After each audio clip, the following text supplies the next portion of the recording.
The Aquest Podcast, Funds Industry Conversations. Hello podcast listeners, and welcome to episode 3 of the autumn-winter season 2025 of the Aquest Podcast.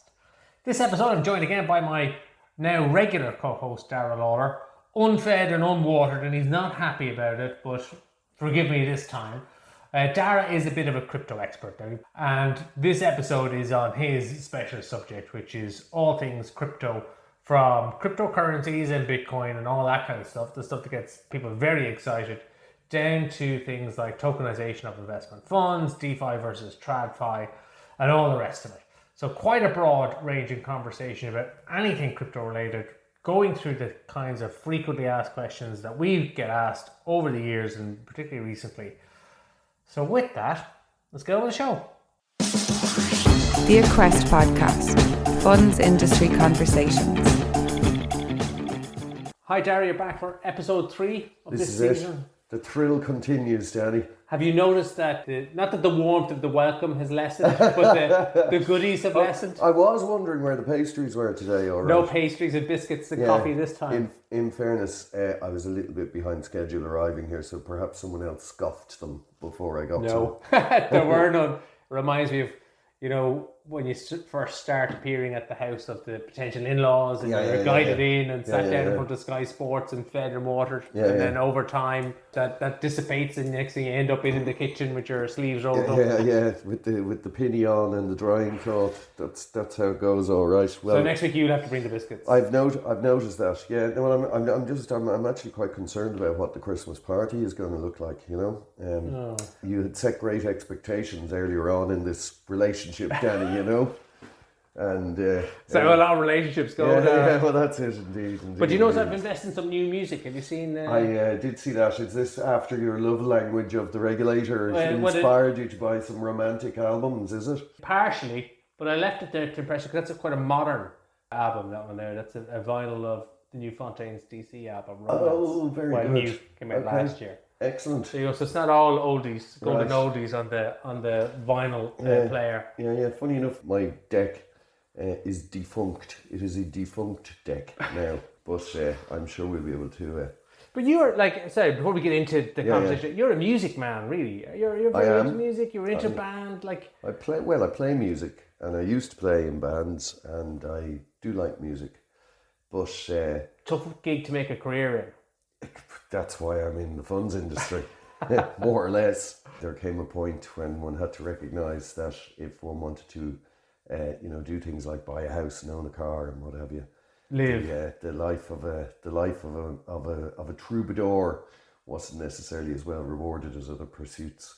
But a great grounding, and if you have managed to leave alive with your fee from a pub in Dunmanway in Cork after the electricity cut out and you had to do the whole gig acoustically, you can get through most things, including dealing with regulators or rooms full of accountants who are interested in arcane matters.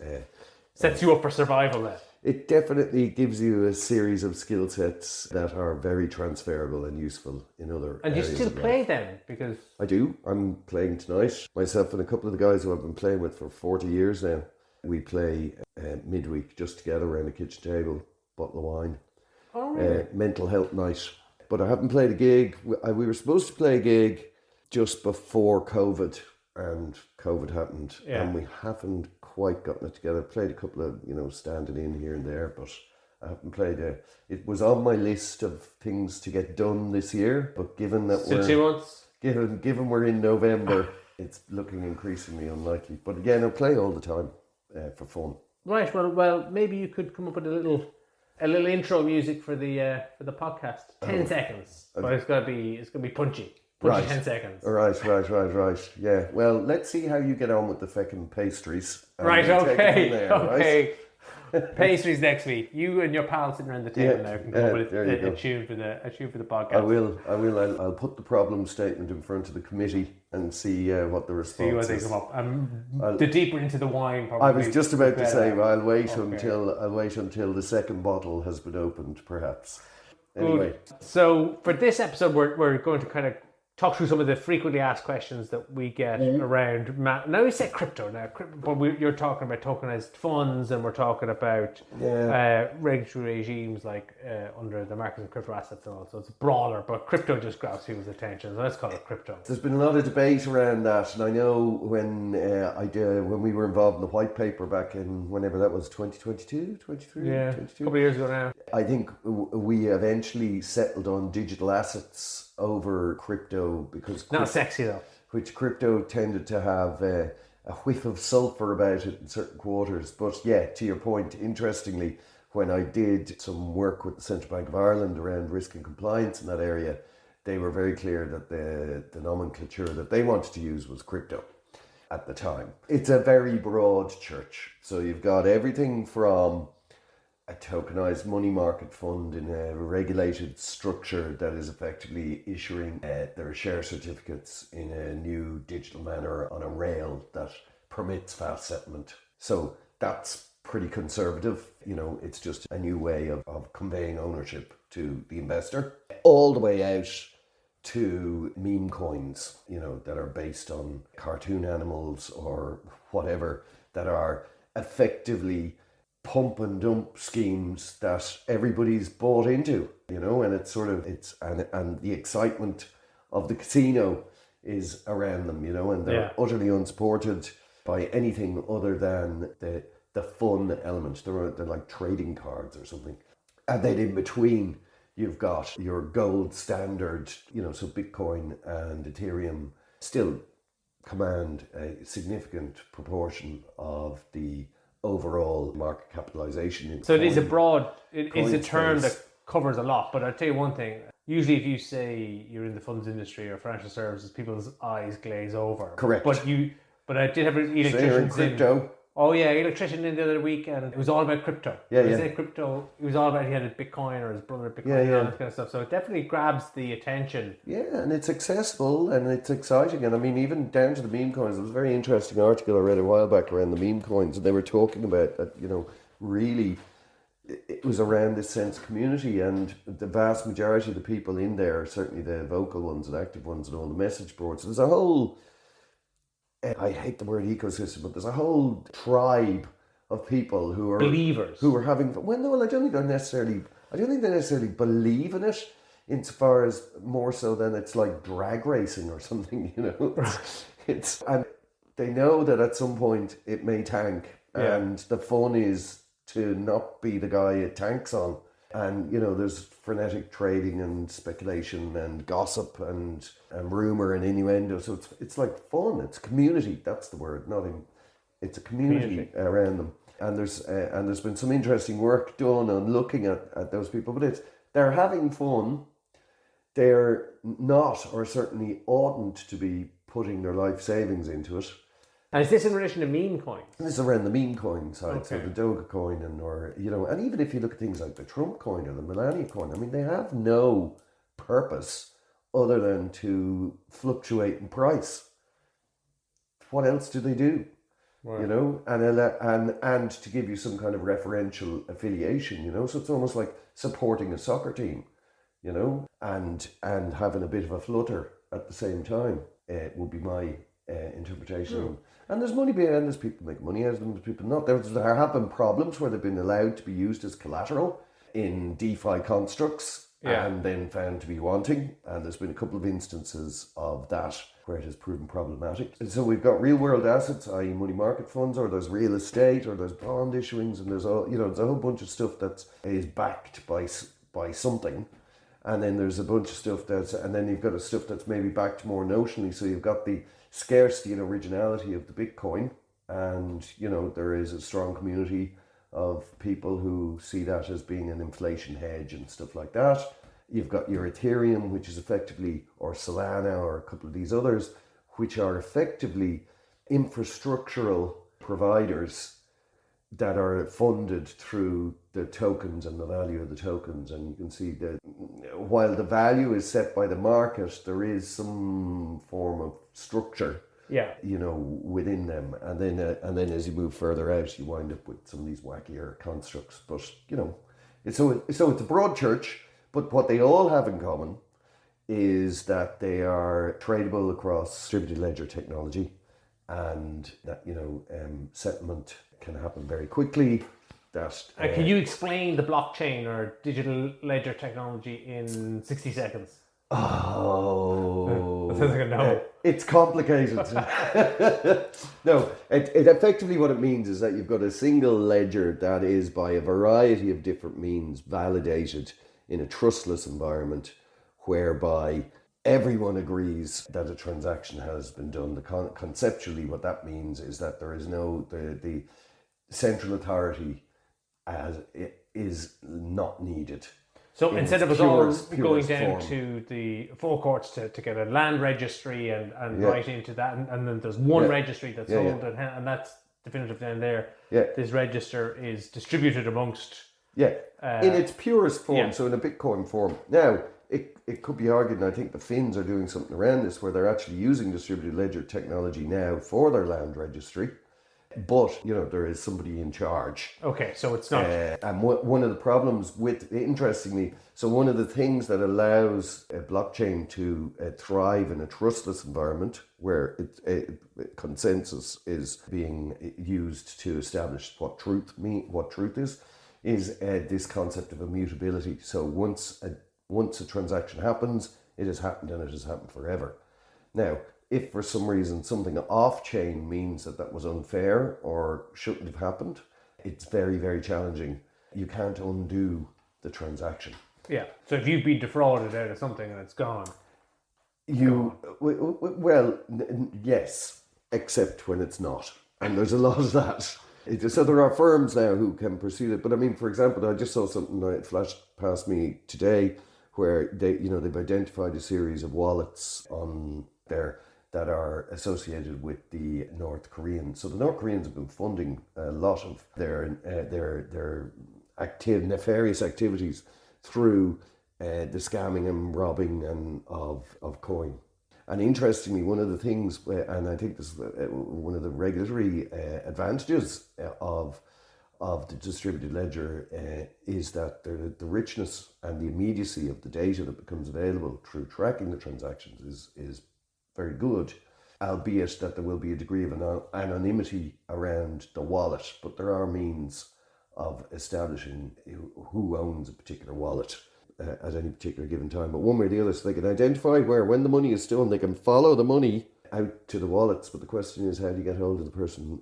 It's who has the beneficial ownership of that, and who has the keys to transact to and from it. So it's an interesting space. So you can imagine, with that immediacy and detail of reporting, if that was in the regulated or in the traditional financial services world, in terms of securities trading or whatever, it could be very valuable because you're getting that level of information. But then again, on the other side of that, so if we go back to our tokenized money market fund, right?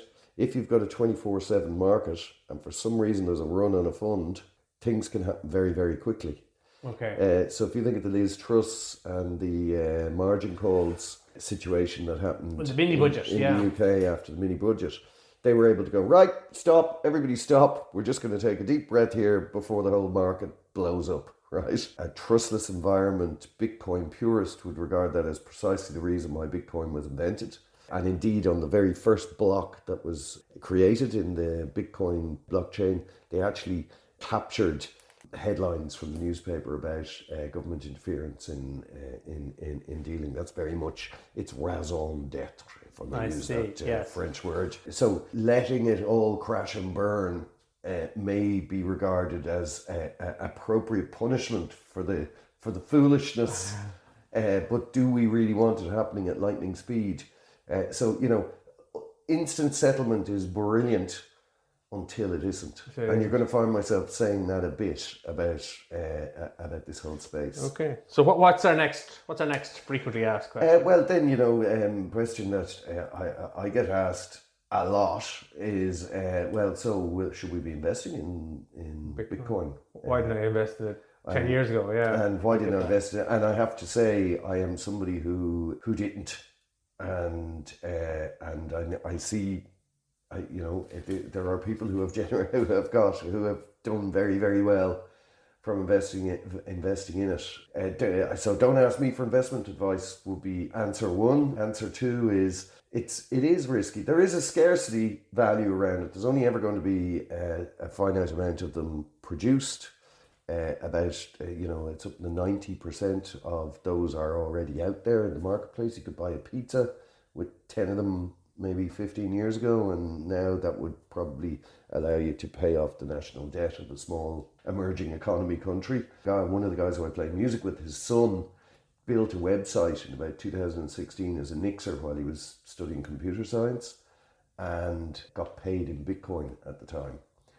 And he has now he went through a number of hoops to get tax clearance around it, but he's bought himself a house. 30 years old, and so you do hear those stories. They are obviously the exception rather than the rule. And for every Bitcoin, or although there is a Bitcoin and you could have gone in at very low rates, and obviously it's grown, then there's any amount of other stuff that isn't Bitcoin that's fallen apart and you would have lost your shirt on. Correct. And I think there's an element of that in there, and it is quite a self-referential marketplace. There's a lot of taking the gains from one area and investing them in another area. There are very serious people following this and making large amounts of money on Bitcoin specifically. So there was an ideology and vision associated with Bitcoin, and they've stuck by that. Rightly or wrongly, that scarcity exists. It is now being seen as an inflation hedge. There are huge demands being made to take the coins, wrap them in more traditional financial instruments to allow investors to, seeking alpha is always the mission of the investor. And, so you've got these exchange traded notes and exchange traded products. Capturing those, obviously in the US now they're allowed to do exchange traded funds, and that's going to happen here too. And those wrappers mean that one's existing investment infrastructure can be used to gain exposure to the volatility and the gains on Bitcoin. And depending on who you ask, everybody said it would never make $100,000, and here we are. Now they're talking about it. Why not 500,000? Why not $1 million? Well, why not? Indeed. Why not? But I there's a point that one of my previous guests, Andrew Tijali, has made. So I'm going to credit him with it. But interest in digital assets, crypto, tends to ebb and flow based on the price of Bitcoin. So if Bitcoin, obviously it's up, then if Bitcoin catches a cold, the whole market shrinks. Yeah, everyone else. Now there are definitely inroads being made, with Solana in particular are making a big push at the moment to compete with Ethereum. And I did see some analysis that Ethereum is, it's always sort of been, Bitcoin has been sort of 40%-ish, Ethereum 20%-ish, but the actual share between those two, if we call them the standards, has been fluctuating in favor of Ethereum to some degree.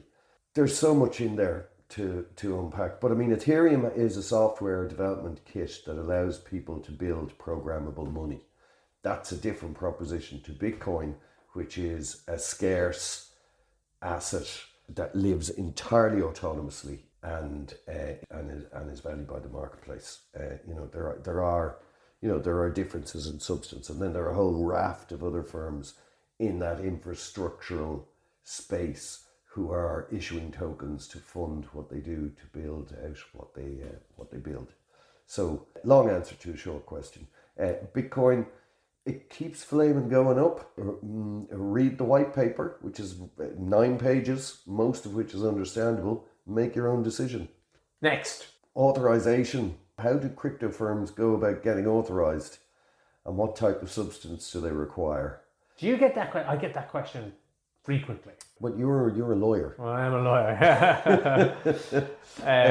But I mean, it's thing. So, and the answer is they have to read the manual, and they need to build their products with the investor at the center, the stability of the system at its heart, and compliance with all of the everything that's put there. And substance is very definitely a requirement. What the regulator want to see is that the organisation in question is going to be able to stand over the products that they're bringing to market, to ask people within the economy of the nation to hand over their dosh to play in the playground. So the bar is, I don't think it's absurdly high, but there's definitely a bar there. But I think it's reasonably clear, and there are firms, firms are getting authorised, Yeah, it is. And obviously we've the markets in crypto assets regulation now been in effect for, since July last year, and then end of last year, and you're through a transitional period now.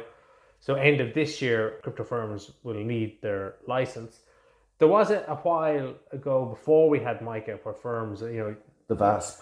Well, we had the VASP, but even before that, you'd have kind of inquiries from people who say, "Oh, I'd like to be regulated because it would give me kind of a bit of status and would show that we're serious people." And but there was no regime for them then. Yeah. Well, I think it's very clear that the marketplace sort of fluctuates, but it's depending on the value of Bitcoin on a given day or whatever. But it's kind of, it used to be that it was hovered around 2 trillion. That was the market cap.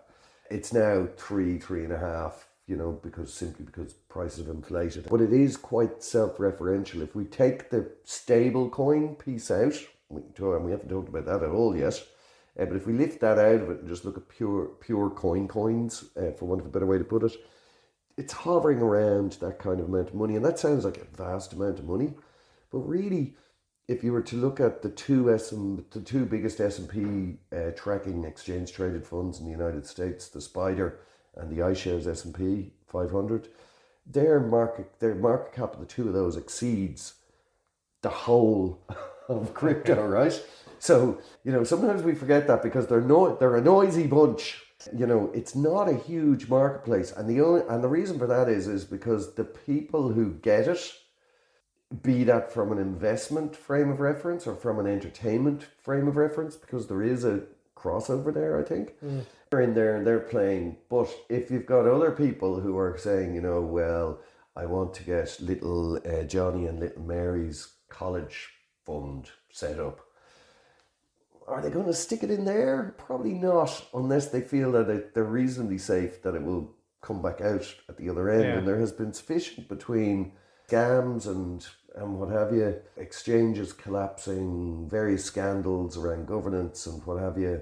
That money isn't going to go in there unless they know that there's some kind of guarantee. So there's a trade-off that has to occur, which brings us back to balance and regulatory oversight and what have you. Yeah. So in brief, how do they go about getting authorised? There are endless Sherpas, among them yourself, Danny. Absolutely, who can guide them. Happy to help. Guide them through the process. But in terms of substance, there is a barrier to entry, and experimenting and failing is good in technology, but it's not good with people's savings. So and before we move on, just to wrap up on that, yes, and I think what MiCA has done, this crypto assets regulation, is it is bringing a maturity to the sector. So firms that get a license, they said there is a barrier to entry. They're not fly-by-night operators. There is capital requirements and fitness and probity and everything else. So that's in its earlier stages because we're just working through the transition period. But these companies are not going away. Like these are big companies with substance and resources and staff and offices and everything else. And it is bringing maturity to the sector. So you will see probably more, maybe people willing to do more with these firms and trust them a bit more because they have a license, right? And then from that, there's sort of question around the cultural differences between the traditional finance and I think to be honest with you, I think that's overstated. If you go down into the Central Bank of Ireland and are in the lobby area there, there's lots of young, smart people in there doing their jobs, and in the same way as if you go into Coinbase or one of the firms, or into Google, God knows. I think this concept of suit and tie, that doesn't matter. What matters is are you a serious person? Are you being serious about what you're doing? Do you recognize the weight of responsibility that's being undertaken if you're talking about handling other people's money? And do you understand how you're going to safeguard your investors' interests and have that at the centre of what you're doing. If you're doing that, which is what one would like, whatever financial product that you're working with, then you're going to be on the right track. Yeah, and I think that culture piece, so this perception that people coming from crypto firms are kind of more technology minded and less regulatory minded, and so, you know, are more casually dressed and have a more casual attitude to risks and rules and stuff like that. I do think that is shifting on since we've got MiCA and since they've started to have to deal with a regulatory authority that takes, and since they've started to probably take into their own staff group people who are used to being in a regulated environment and who know about risk of financial services firms and this is what's happening and everything else. Is that the traditional firms are looking for the people who understand the tech of blockchain and what have you to come into their businesses, because they see some of the amazing advances that are there. And God knows a lot of our financial firms are running on very pretty antediluvian technological infrastructure at this stage. So there's a recognised need that's a risk in its own right that needs to be addressed. The analogy I used with the guys in the central bank is that from a cultural perspective, you've got a rugby 15 who are used to organising themselves and playing by a strict rule book because what they recognise and what they do is risky and what have you. And then on the other side, you've got an interpretive dance troupe who are expressing their creativity and exploring the possibilities of all manner of technological wheezes. They have to figure out a rule book, a cultural rule book between them. But most firms recognise if you want institutional money coming into your business and get out of that 2 trillion glass ceiling, then you need to be able to speak the language of risk management, of regulation, and of compliance. Simple as. Boring. Boring.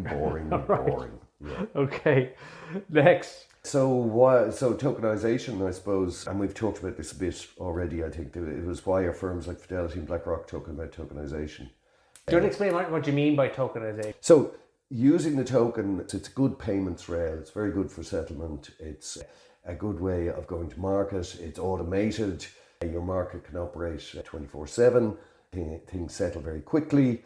There's a lot of advantages to it in the pure open marketplace of DLT, but there are also intra-entity transfers within large global distributed banks, using a single ledger and having rules-based rather than consensus-based settlement guardrails is, very attractive to the bank. So using tokens and using blockchain technology is without a doubt a means to achieve efficiencies and cost savings. And so when it comes to tokenized funds, in my mind, what we're talking about is taking so you've got your fund, it issues shares, you're going to take those shares, you're going to convert them or turn them into tokens. Well, effectively what you do is you issue a token, exactly. And then the investor can hold that token themselves, so they can self-custody that token. Whether that's desirable in certain circumstances, but so do I want to self-custody my pension? No, I don't. I want a bunch of grown-ups who are very boring, who look after that for me.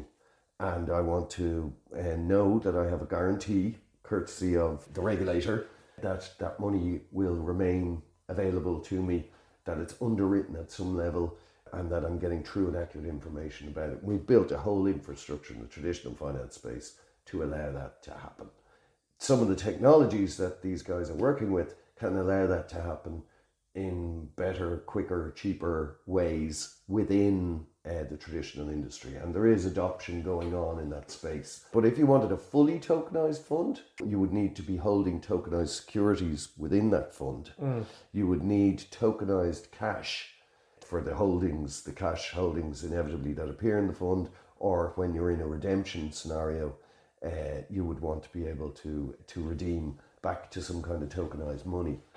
Are they currently available? Your Bitcoins and your Ethereums, they're probably a little bit too volatile, so you're effectively taking on an FX risk. Yeah. When you come back out, stable coins, they can definitely do it, but they are privatized money and predominantly backed by US dollar securities. Is that ideal in a European context? Maybe not. There are Euro stable coins, but the market, it would be fair to say, hasn't really been in a lather of sweat and excitement about getting exposure to them. Haven't grown to anything like the size.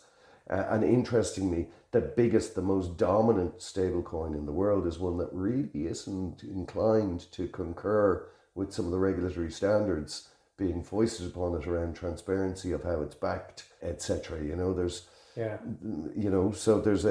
It's interesting, they're winning the marketing race, but there's still maybe not quite everything that everybody would desire them to be. So there's an awful lot of people. There's no point in being the only person on the planet with a telephone.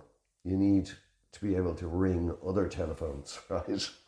So it is in this instance. Right. Collective investment vehicles you're either going to have some kind of a digital wrapper at the front end of it, which is effectively what BUIDL, BlackRock money market fund is, or indeed most of them. They're being run by those money market funds are being run the same way as traditional money market funds on the back end, but they have created either through direct issuance or through working with a partner to issue tokens that can then move around on the chain. You've done work on the tokenization of funds here in Ireland. Are we close? Is there going to be one tomorrow? Is there ever going to be one? What's your sense on that? There's no reason why there wouldn't be, apart from the fact that the market isn't really kicking the doors down at the moment. I think the moment will come. One of the stipulations in the Genius Act around stablecoins in the US is that they cannot offer any yield, right? So they value at $1. And they need to be able to show that they have the appropriate collateral backing up that one. Experiments with algorithmic coins to date have not really proven successful. So ultimately, when Danny gives one of the stablecoin issuers $1, he gets a token that has $1 worth of collateral behind it. And what's in it for the stablecoin issuers? They get the yield. So typically they're buying securities, buying US securities at this stage. I think the two largest stablecoin issuers in the world, they are a bigger holder of US treasuries than, they're like the 12th biggest or 13th biggest holder of US treasury issued securities in the world. They're ahead of a lot of countries at this stage in the amount of treasury holdings that they have. That's not a bad mechanism, but there are definitely question marks around it. But you need electric money. If you're gonna be electric, everything has to be electric, and it remains to be seen how all of that pans out. So wait and see. Kind of wait and see, isn't it? It's happening. Stablecoins have definitely become a payment rail and very effective. If you want to send, for remittances and what have you, it's been seen as a very valuable thing. There is counterparty risk involved because for a period of time, you were exposed to a firm who is holding the collateral on your behalf, who are making out like bandits on the yield. And it all works splendidly until or unless it doesn't. In which case. So it's interesting. So money market funds and stablecoins are very similar insofar as they both hold collateral to back their value up. The difference is the stablecoins offer no yield, and the money market funds do. Easy as that. Simple as. And then the last one is the whole DeFi and TradFi, neither of which have anything to do with hi-fi, to just tie us back into the But can you explain DeFi in 60 seconds, other than saying it's complicated? It is. Well, effectively what it is it's a distributed concept run on algorithms and programmable money that allows, so you can literally build a bank with no employees, to take money in, to pay interest, to lend money, to establish collateral, to do margin calls, etc. That can all be programmed with programmable money. So what you mean is, so you'll set the rules. If you get money in, this is what you do, and then you do this, and then you do that. Yeah. If you want to borrow money, give me the collateral, post your collateral here, I'll give you your money back there, you'll pay your interest payments at this, if there's and it's all programmable through smart contracts. So in the most extreme example, DeFi are run by what they call DAOs. So everything is distributed. There's no central ownership. There are voting is done by token holders to make decisions about direction and what have you. And there's a lot of really smart technology and clever ideas in there. The issue, I suppose, is that comes back to the old who blushes if it breaks question, and what happens if it all goes wrong. And there are numerous instances where that has arisen. Having said that, and it was a very interesting thing this time last year when the chief product guys from, I think it was State Street, at a breakfast event in Dublin, he was saying, State Street is an organisation of, I don't know how many employees they have, let's call it 40,000 employees, globally spread, big infrastructure, yada, yada, yada. And that's good, but we need to be leaner and more efficient and offer more value for our shareholders, more security for our investors, etc., etc. They're looking at DeFi constructs where there are 0 employees offering, a series of the same services. Now, which one would you prefer to put your life savings in? I think that's a bit of a no-brainer. But somewhere between those two, back to the balance thing, there are automation and programmable ideas that are existing in those DeFi constructs that are very valuable to the management of money in traditional area. So I think when we talk about TradFi as being institutional money built in a complex system that you and I, the waters of which you and I have swam for years, and it's a complicated space. That's one of the things that attracts us to it. But those constructs are there for a reason, and predominantly, while there's plenty of people, there are capitalist principles there around profit and what have you. Nonetheless, there is a sort of it's not a social contract, it's a sort of a broad economic contract that your money will be safe. We have proven that it doesn't always work on a number of occasions, Correct. Most recently and most painfully in 2008, 2010. But it's still there and it functions. The DeFi space was the origination of that was a disillusionment with those constructs, our traditional and a suspicion of them. And a suspicion of them, and a feeling that actually we can't trust them, we can't trust anybody. How could we run something that doesn't have a mediating authority in the middle of it? And that's an understandable and possibly laudable goal. But when it starts moving to scale, there are a series of challenges and headwinds that happen through market conditions, through societal movements, through various other things that perhaps mean that there are areas of risk there that have been addressed in the traditional world, maybe not perfectly, but there is an acknowledgement that they are there and that they should be addressed. And that's either through risk management of the organizations who want to make sure that they keep on making money, or risk management of the regulator who wants to make sure that society continues to operate in a successful and smooth manner. In the DeFi world, it's more around execution and operational efficiency in a digital space, and some of those other bigger picture considerations aren't necessarily baked into the pie, which brings us neatly back to the authorization piece, which is around saying, yes, you can have your sleek Ferrari, but you still have to obey the rules of the road. And you still have to have people involved and there has to who be, will blush. There has to be someone who blushes. Yeah. There you go. Easy as that. That's it. Pure and simple, Danny. So what was it you said about investing in Bitcoin? My daughter works for a charity called Second Tree, who works with refugees in Greece. And I was saying, why are you called Second Tree? And so there's an Italian saying that says, the best time to have planted a tree is 20 years ago. And the second best time is right now. So the best time to have bought Bitcoin was in 2009. And now it's caveat emptor, and who knows where it'll go next.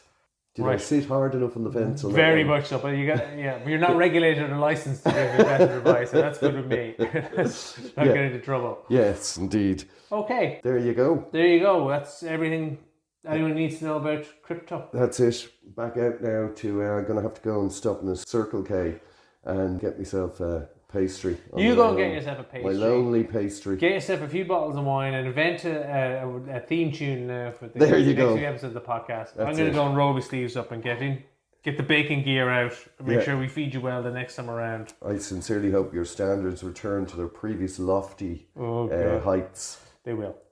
Okay, Nice I've been admonished. And with that, that's the end of the episode for this time. Thank you very much for listening. Hope you enjoyed it. And we'll catch you next time on the Aquest Podcast. The Aquest Podcast. Funds Industry Conversations.